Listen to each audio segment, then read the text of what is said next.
Chapter 4. A Room with a Tomb. Pradeep? I muttered. I was going to explain that I thought I had just accidentally shut us in the Egyptian exhibition with a potentially undead mummified cat and a definitely undead zombie goldfish by disrespecting some long-dead cat god. But then I thought better of it. Pradeep was so focused on looking for the Cat of Kings, he hadn't noticed anyway. Inside the Egyptian rooms, the walls were lined with huge stone tablets covered in hieroglyphic writing, and there were cabinets full of scrolls and jewelry. I pressed my face up against the glass. They liked to carve things into bug shapes, didn't they? I said with a shudder as I stared at all the beetle-shaped pins and stuff.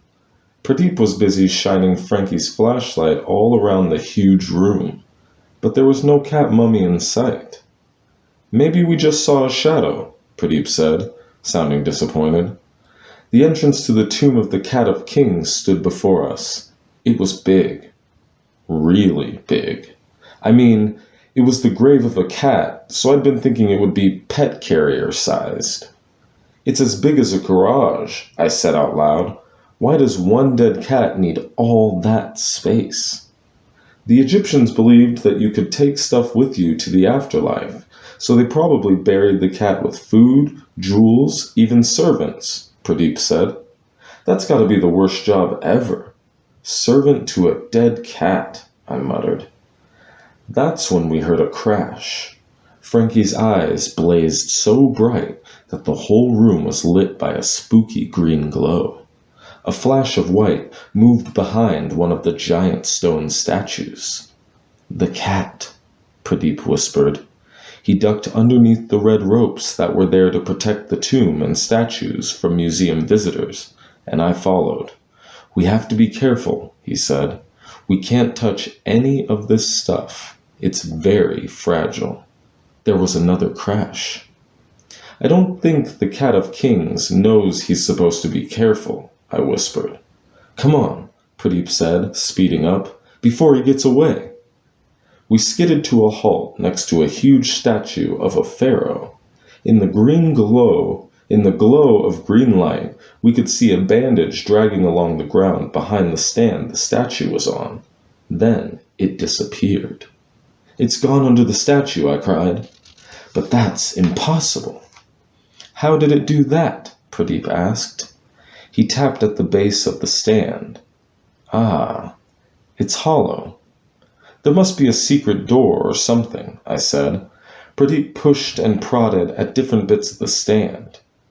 I think it must be a pressure pad, he muttered.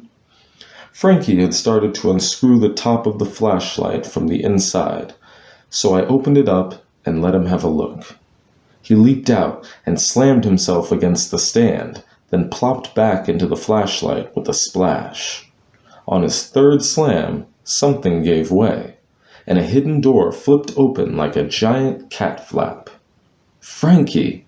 Pradeep and I yelled as he tumbled through the door and disappeared. I sprang forward and shoved my fingers into the gap just as the flap swung closed. Ow! I yelled. Suddenly, Frankie's tail appeared out of the darkness. He must have been clinging to the lip of the flap with his teeth and had somehow managed to flip himself out through the tiny gap left by my fingers. The pencils! Cried Pradeep. This is no time for drawing, I yelled. Get this flap off my fingers. It really hurts. We can use the pencils you have in your pocket to prop open the flap, he cried. He pulled them out of my pajama pocket and wedged the flap wide open while I scooped up Frankie and put him back in the flashlight. Are you okay? Asked Pradeep. Yeah, I think so, I said, looking at my bruised fingers. But don't you think we should go back now? This is history, Tom, said Pradeep. And with that, he threw himself feet first through the flap and down the metal chute. I think I preferred Pradeep when he was too scared to break the rules, I whispered to Frankie, who just shook his head. But I couldn't let Pradeep face the Cat of Kings alone. I took a deep breath, held on tight to the flashlight, and threw myself head first after him.